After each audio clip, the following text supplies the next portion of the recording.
ప్రతి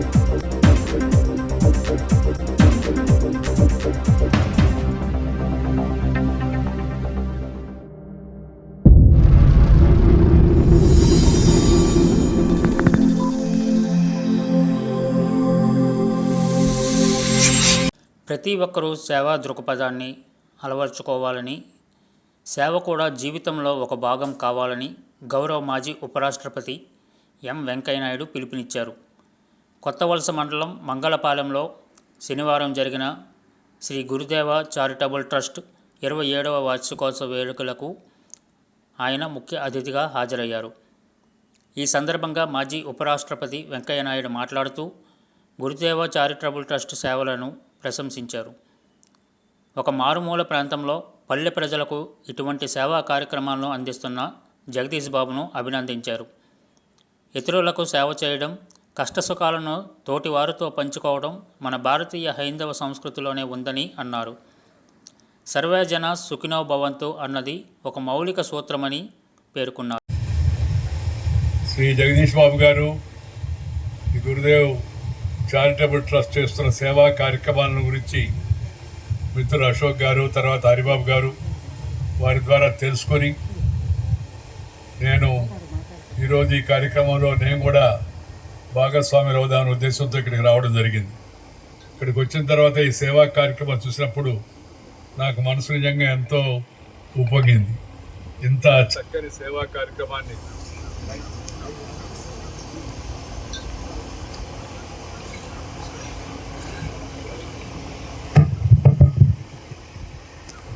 ఈ సేవా కార్యక్రమాన్ని గ్రామీణ ప్రాంతంలో ఏర్పాటు చేయడం, అంకిత భావంతో అక్కడే నివాసం ఉంటూ ఈ సేవా కార్యక్రమాన్ని పర్యవేక్షిస్తూ ప్రోత్సహించడం అవుతుందో చాలా గొప్ప విషయం, అద్భుతమైన విషయం. ఎందుకంటే మన భారతీయ హిందూ సంస్కృతిలో షేర్ అండ్ కేర్ అంటే మనము ఇతరులతో పాటు మన యొక్క ఆస్తిని కానీ, తెలివిని కానీ, విజ్ఞానాన్ని కానీ, వినోదాన్ని కానీ, సామర్థ్యాన్ని కానీ, శక్తిని కానీ ఇతరులతో కొంత పంచుకోవాలనేది మన భారతీయ సాంప్రదాయం. అలాగే సర్వే జన సుఖినో భవంతు, సర్వ జనాలు సుఖంగా ఉండాలి అనేది కూడా మన యొక్క ధర్మం మనకు చెప్తుంది. దాన్ని దృష్టిలో పెట్టుకొని దురదృష్టవశాత్తు ఈ యొక్క మహమ్మారి అంటే క్యాన్సర్ వ్యాధి పీడితులైన వారు, అలాగే అంగవైకల్యం కలిగిన వారు, వారందరినీ గుర్తించి వారి కోసమని వారు నగరాలకు పెద్ద ఆసుపత్రులకు రావాల్సిన అవసరం లేకుండా ఆసుపత్రి సేవా సంస్థే వారి దగ్గరకు వచ్చే విధంగా ఇక్కడ ఈ కొత్త వలసలో ఈ చిన్న ప్రదేశంలో ఇంత మంచి సేవా కార్యక్రమం ఏర్పాటు చేయడం నిజంగా చాలా గొప్ప విషయం. దానికి మనం అందరం కూడా మరి జగదీష్ బాబు గారిని అభినందించాల్సిన అవసరం ఉంది. ప్రకృతి అంటే నీళ్లు, ప్రకృతి అంటే గాలి, ప్రకృతి అంటే చెట్లు, ప్రకృతి అంటే నదులు, ప్రకృతి అంటే భూమి. వీటితో సంబంధం లేకుండా జీవిస్తున్నాం మనం అంతా. కంపార్ట్మెంట్ అయిపోయి ఆ తర్వాత ఆఫీసుకు పోవడం, అక్కడ కూడా క్లోజుడు, అంతా కారు ఎక్కితే అది కూడా క్లోజుడు, మైండ్ కూడా క్లోజ్ అయిపోతుంది. కాస్త బయట ప్రపంచంతో సంబంధం పెట్టుకొని జీవిస్తే ఆ జీవితం సంతోషంగా ఉంటుంది. చెప్పనరివి కాంది. నేను ఏసీ రూమ్లో కూర్చున్నా కూడా తలుపు తీసి ఉండాలా, కిటికీ తీసి ఉండాలా. మీ అందరికీ చాలా ఆశ్చర్యం కలుగుతుంది. నేను ఏసీ వాడతాను, దాంట్లో రాష్ట్రమే లేదు. నా బెడ్రూమ్ కూడా తలుపు తీసి ఉంటుంది. ఆ తలుపు చూసి ఆ గాలి తగిలితే కానీ, ఈ గాలి కన్నా ఆ గాలి తగిలితే కానీ నాకు సరిగా నిద్రపడతో సంతృప్తిగా ఉంటుంది. అందువల్ల మనం మన భారతీయ పద్ధతిలో జీవించే అలవాటు చేసుకోవాలి. భారతీయ వంటకాలు, ఈ క్యాన్సర్ వ్యాధి మధ్య పెరుగుతోంది. లక్షల మంది జనాభాలో చాలా మంది శాతానికి క్యాన్సర్ వస్తూ ఉంది. దానికి ప్రధాన కారణం జీవన శైలి, లైఫ్ స్టైల్. మనం పాత రోజుల్లో ఎక్కువగా నడిచేవాళ్ళం, తిరిగేవాళ్ళం, పొలానికి వెళ్ళేవాళ్ళం, వంగేవాళ్ళం, నారేసేవాళ్ళం, లేకపోతే నారు కట్టలు అందించేవాళ్ళం, లేదా వరి కోసేవాళ్ళం, సహకరించేవాళ్ళం, లేదా వాళ్ళకి సిద్ధనం తీసుకెళ్లేవాళ్ళం, కాలం గట్ట మీద నడిచేవాళ్ళం. ఇప్పుడు ఆ పరిస్థితి లేదు. మా తాత చిన్నప్పుడు చెప్పాడు, నేను పొలానికి పోయి ఆ గట్టు మీద నిలబడితే మొలతాడు కట్టుకున్న మగవాడు గట్టు మీద నిలబడకూడదు, దిగు అనేవాడు. దిగితే నాకేం తెలుసాయి అంటే నారుకట్టు అందించినవాడు అందరికీ వాళ్ళు ఒగి నారేస్తున్నారు కదా నారుకట్టు అందించమని చెప్పేవాడు. ఆయన ఆ విధంగా చెప్పడం వల్ల చాలా తెలివి నాకు అనేక విషయాలు తెలిసి వచ్చాయి. కాబట్టి ప్రకృతితో కూడా సమయం గడిపెట్టుగా పిల్లల్ని కాస్త వాళ్ళ కాలక్షేపం ఏసీ లేకపోతే నేను చెప్పిన సెల్ ఫోను లేకపోతే ఆ టీవీ కూడా వచ్చింది 24/7 ఎన్ని ఛానల్లో చెప్పలేము. ఒక రకరకాల ఛానల్ ఆ ఛానల్లో కూడా ఉన్నది కాకుండా ఉన్నది లేనట్టుగా లేనిది ఉన్నట్టుగా అన్ని ఛానల్లో కాదు కొన్ని ఛానల్లో. ఆ తర్వాత దాన్ని పెద్దగా భూతత్వంలో చూపించినట్టుగా అవి చూస్తూ ఉంటే ఎక్కువసేపు దాని మీద దృష్టి ఎక్కువ పోతూ ఉంటుంది. టీవీని కూడా వాడుకోవాలి, ఎంతవరకు అపోయితే అంతవరకు వాడుకోవాలి. సినిమా పోవడం కూడా తప్పు లేదు, సినిమాలు కూడా ఎంతవరకు మేరకు అయితే అంతవరకు ఆ సినిమా చూడాలి. తద్వారా కొన్ని విషయాలు మనం తెలుసుకోవాలి. అందుకని కుటుంబ వ్యవస్థని బలపరుచుకోవాలా, కుటుంబ సభ్యులతో కాలం గడపాలా, ఉపాధ్యాయులతో కాలం గడపాలి, పిల్లలు ప్రకృతితో కాలం గడపాలా. ఆ విధంగా జీవన శైలిని రూపొందించుకోవాలి. సూర్యోదయంతో లేయాలా. చాలా మంది పిల్లలు అంతా 7 గంటలకు 8 గంటలకు లేస్తుంటారు. ఏమంటే రాత్రి అంతా బాగా పొద్దుపోయింది, దేనికి మనుకున్నా అంటే బిజీగా ఉన్నాడు. ఏం బిజీ అంటే బిజీయే. రాయమంటే బిజీ బిజీ బిజీ అని రాస్తాడు. వాడు ఏం బిజీయో వాడికే తెలవదు. అందుకని తొందరగా పడుకోవాలి. 6 గంటలకు లేయండి. 6 గంటలకంతా పనులు పూర్తి చేసుకోండి. సాయంత్రం మొన్న ఎవరు అన్నారు సార్ ముదిరేటప్పుడు సార్ కార్యక్రమం అంతా అని చెప్పారు. ఎందుకు మొదలవ్వాలా? 6 గంటలకంతా పూర్తి చేసుకోండి. 1 గంట 2 గంటల కుటుంబ సభ్యులతో గడపండి. త్వరగా భోజనం చేయండి, త్వరగా నిద్రపోండి, త్వరగా లేయండి. నేను రాజకీయాల్లో ఉన్నప్పుడు రాత్రి 11-12 దాకా తిరిగేవాడిని. దేశం అంతా మన బజార్ మీద నడుస్తుంది అనుకునేవాడు. అప్పుడు తర్వాత దేశం వచ్చింది మనమే కాదు చాలా మంది ఉన్నారు మోసేవాళ్ళు అని చెప్పి. ఈ ఉపరాష్ట్రపతి అయిన తర్వాత నేను రాత్రి 7 గంటలకే భోజనం చేస్తున్నా. 7:30 8:30కే పడుకుంటున్నాను. ఉదయం 4 గంటలకు లేస్తాను. 4:30 లేచి మొహం గడుపుకొని పరిశుభ్రం అయిన తర్వాత అన్నమాచార్య కీర్తన ఉంటాను.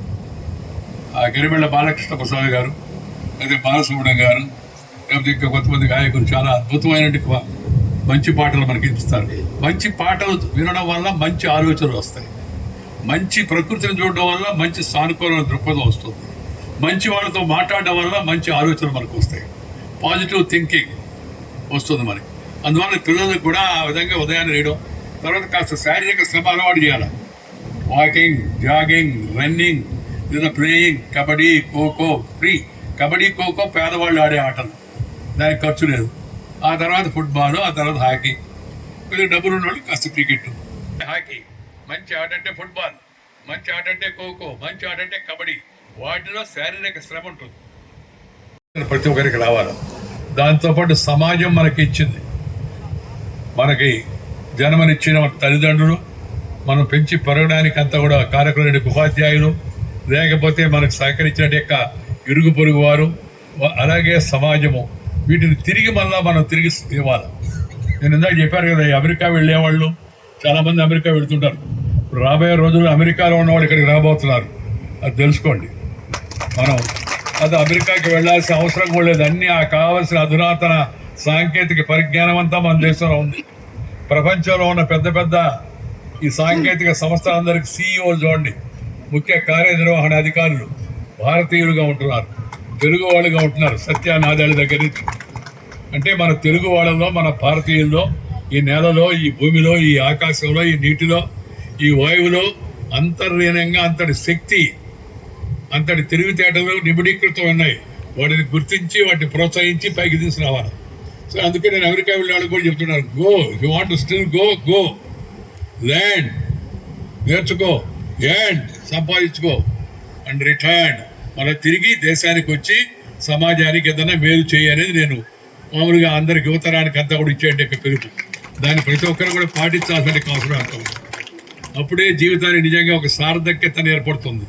నేను యుఎస్ రిటైర్డ్ అంటే ఇప్పుడు కొత్తగా చెప్పారు, ఇవాళ ఎవరో జోకేశారు. మా అమ్మాయి యుఎస్ రిటైర్డ్ అంటే యుఎస్ నుంచి రిటైర్డ్ అని. యుఎస్ రిటైర్డ్ అంటే యుఎస్ పై చదువుకొని వచ్చిందని ఒక అర్థం, యుఎస్లో ఉంటే పంపివేయబడిందని చెప్పని చూస్తున్నాం మనం. రాబోయే రోజుల్లో ఈ యొక్క ధోరణి ప్రపంచం అంతా కూడా పెరుగుతుందని చెప్పి నాకు భయం వేస్తుంది. అందువల్ల మనం వాటి మీద ఆశ పెట్టుకోకుండా మన దేశంలో ఉండే సౌకర్యాలు మనకు దగ్గరగా ఉండే వాటిని మనం ఉపయోగించుకొని మనము తిరిగి సమాజానికి కొంత సేవ అందించే కార్యక్రమాన్ని ప్రతి ఒక్కరు కూడా జీవితంలో దాన్ని ఒక అంతర్భాగం చేసుకోవాల్సినప్పుడే ఆ జీవితానికి ఒక అర్థం వస్తుంది. వాటి గురించి నలుగురికి చెప్పడం అవుతుందో అది చాలా అవసరం. తద్వారా ఇతరులకు కూడా స్ఫూర్తి రావడానికి. ఈ సేవ అనేది జీవితంలో ప్రతి ఒక్కరి జీవితంలో ఒక భాగం కావాలి. కష్టాల్లో ఉన్నవాళ్ళు, నష్టాల్లో ఉన్నవాళ్ళు, ఇబ్బందుల్లో ఉన్నవాళ్ళు, ఆపదల్లో ఉన్నవాళ్ళు, అన్యాయానికి గురైన వాళ్ళు, అక్రమాలకు లోనైన వాళ్ళు, అత్యాచార పీడితులు, అలాంటి వాళ్ళు ముఖ్యంగా మనం ఆదుకోవాల్సి ఉంది. ఆ తర్వాత బలహీనంగా ఉండేటి వాళ్ళు, బలహీన వర్గాల వాళ్ళు, ఎవరికైతే ఆర్థిక శక్తి లేదో, ఎవరికైతే అందుబాటులో లేవో అలాంటి వాళ్ళు కూడా మన సమాజం, ప్రభుత్వాలు ఆదుకోవాల్సిన అవసరం అంతా కూడా ఉంది. ఈరోజు ఆ లక్ష్యంతో, ఉన్నత లక్ష్యంతో మరి శ్రీ కేవి చౌదరి గారు నాకు మిత్రులు, ఒక నిజాయితీ అయిన ఆఫీసర్. ఆయన దాని అన్నిటికన్నా మించి ఒక మంచి మానవతావాది. ఆయన ప్రోత్సాహంతో మరి ఇక్కడ ఈ యొక్క సేవా కేంద్రాన్ని ఏర్పాటు చేసి దీని ద్వారా ఈ చుట్టుపక్కల గ్రామాల వాళ్ళందరికీ, ఈ ప్రాంతాల వాళ్ళందరికీ సేవా కార్యక్రమం ఏర్పాటు చేయడం చాలా అభినందనమైన విషయం.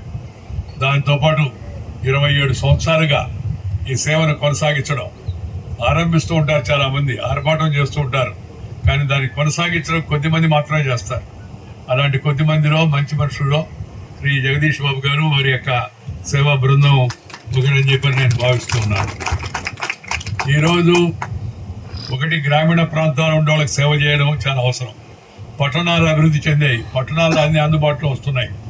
పట్టణాల్లో ఏమైనా జరిగినా పత్రికలో వస్తూ ఉంటుంది, ఎక్కడ అన్యాయం జరిగినా పత్రికలు ప్రధానంగా దాన్ని ప్రచురిస్తాయి. కానీ గ్రామీణ ప్రాంతాల్లో అన్యాయం జరిగితే చెప్పుకునేదానికి, వినేదానికి తక్కువ మంది ఉంటారు. అలాంటప్పుడు గ్రామీణ ప్రాంతాల్లో ఇలాంటి అద్భుత సేవా కార్యక్రమాన్ని వారు ఏర్పాటు చేసి 27 సంవత్సరాలు అహర్నిశలు ఈ సేవా కార్యక్రమాన్ని కొనసాగించడం అవుతుందో చాలా గొప్ప విషయం. వారి కోసం ఇంత పెద్ద ఎత్తున ఇన్ని బెడ్స్తో హాస్పిటల్ ఏర్పాటు చేయడం, దానికి కావాల్సిన అధునాతన సాంకేతిక పరిజ్ఞానాన్ని ఉపయోగించి కావాల్సిన అన్ని యంత్రాలను, పరికరాలను ఇక్కడికి తీసుకొచ్చి వాటిని లక్షల కోట్ల రూపాయల్లో మరి మిత్రుల యొక్క సహకారంతో వాటిని ఇక్కడ నెలకొల్పడం, గ్రామీణ ప్రాంతాల్లో నెలకొల్పడం చాలా గొప్ప విషయం.